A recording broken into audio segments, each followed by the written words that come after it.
Welcome to Week 3 of Football Friday. It's presented, as always, by Donato's Pizza. Remember, you can get involved tonight. Call in those scores, 262-1400. I'm Eric Elkin.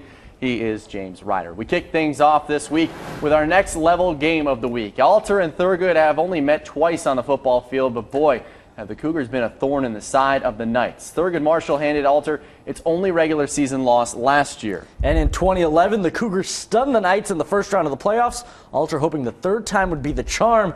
Thurgood Marshall, they're coming off a narrow defeat against Trotwood last week. There's a good chance the winner of this game will get some important computer points. Alter out to the good start. Alex Pack into the open field.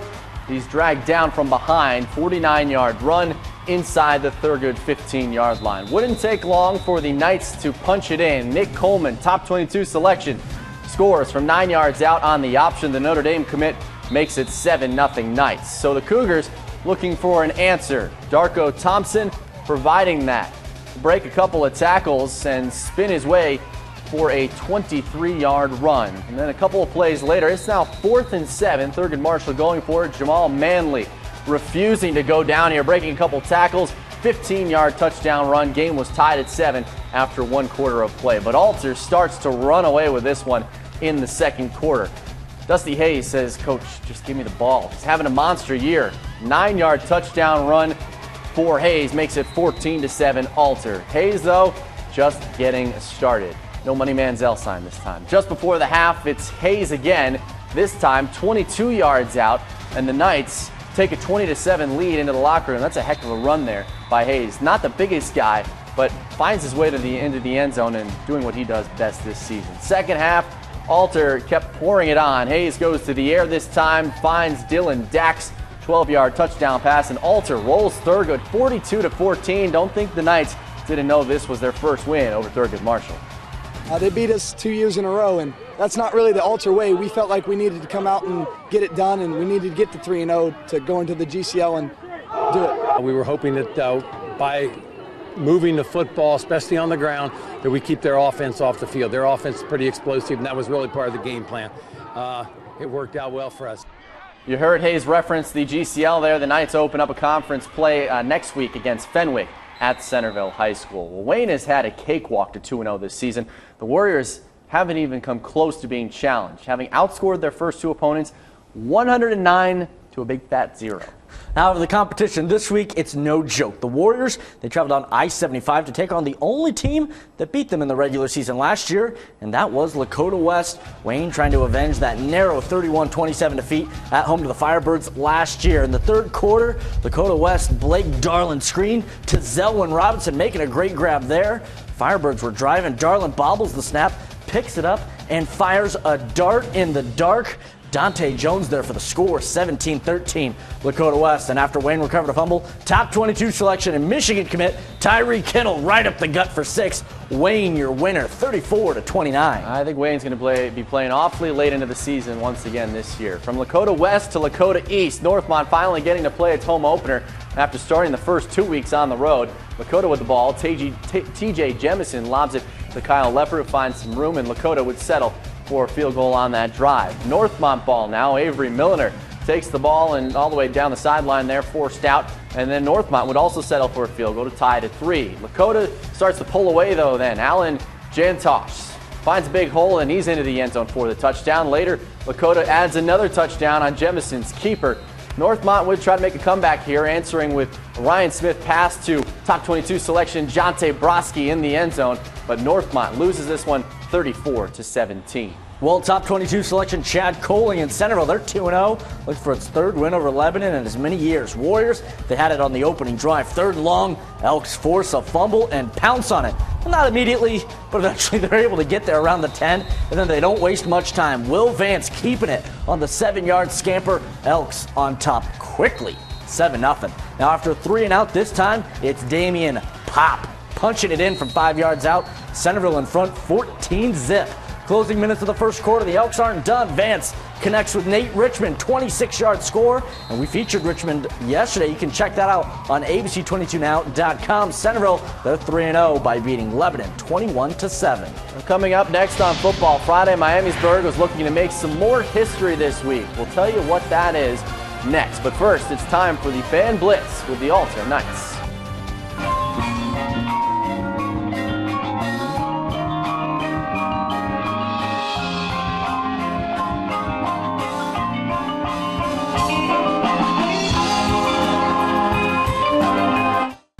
Welcome back to Football Friday here on ABC 22. Time now for our cheerleader shout out. We are the Dragons and you're watching Football Friday! Well, Steve Chanel has worked wonders at Miamisburg. Chanel led the Vikings to the playoffs last year for just the second time in school history. Miamisburg is now off to a 2-0 start for the first time since 2001. Tonight, the Vikings were looking for their first 3-0 start since 1993, and the chances of that seem pretty good going into tonight. The Vikings taking on an 0-2 Troy team. First quarter, Miamisburg's Chris Fobbs on the sweep. You don't see this very often. Spins off a Marco Anverse tackle. He's been a tackling machine this year. Rumbles his way for a first down. Later on that drive, it's another Chris. Top 22 select Chris Young reaches his way for the goal line, but is ruled down just shy.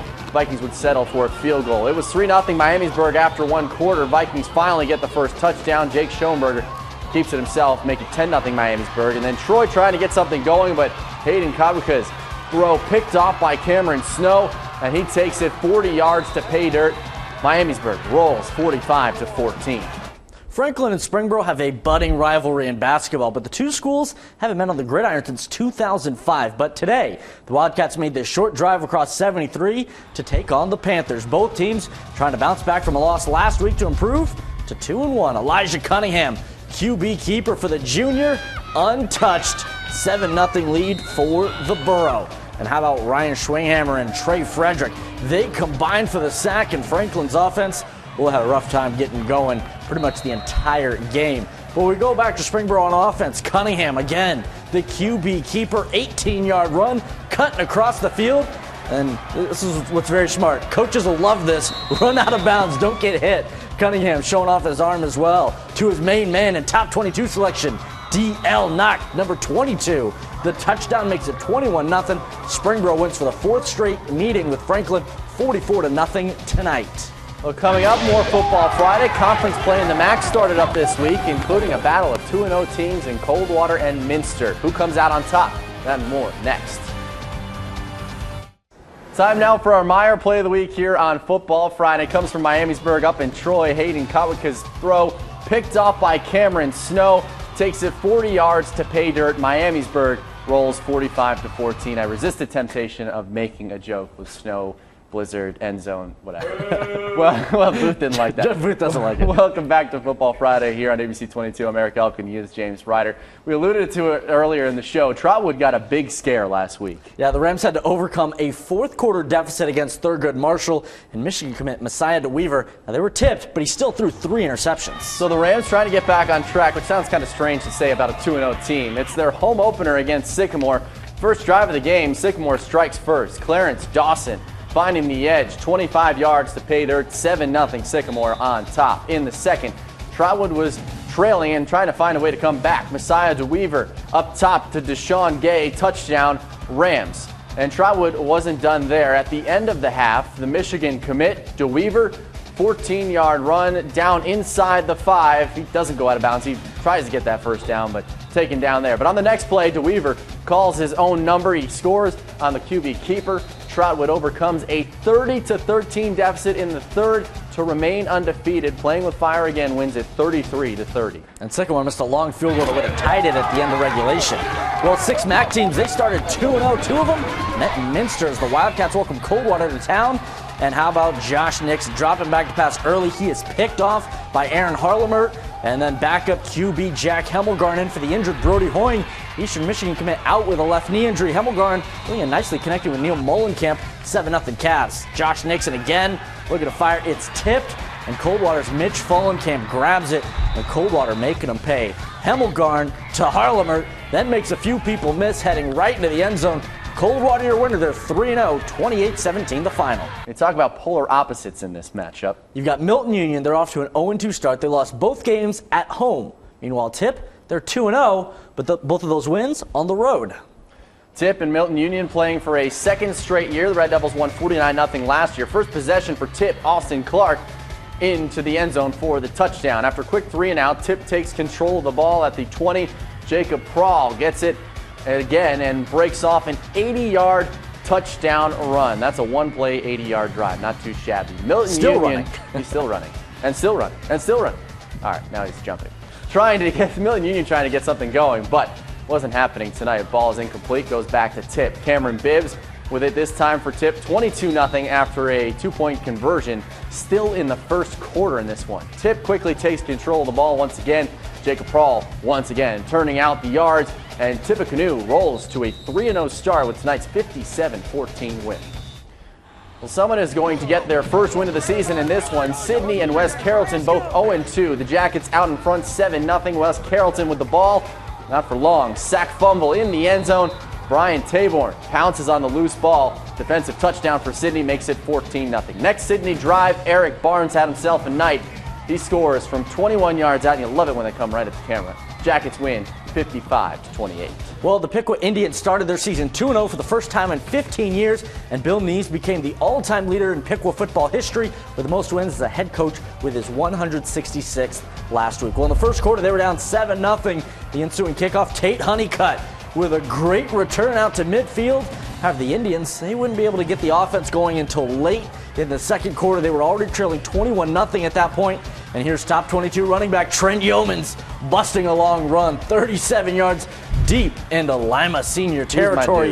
And then Darren Tips Clemens, he finished things off with a touchdown. Indians, they were within 14, but Lima senior, they roll 62-20. Well, Brookville and Dixie, they're separated by about 11 minutes. Drive down Johnsville, Brookville Road. They meet tonight, and it was all Brookville. Already up 7 when Harry Hall punches it in from 3 yards out. 14-0 Blue Devils. Later in the second, Peyton Lynch, check him out. 1, 2, just shrugging guys off. Get off me. Still can't bring him down. 20 yards to the house, and it's 21-zip Brookville. Less than 2 minutes later, and it was Williams again. 5-yard touchdown run, 28-0 Brookville, which for the 13th time in the last 14 meetings between these two, 49-7 the final tonight.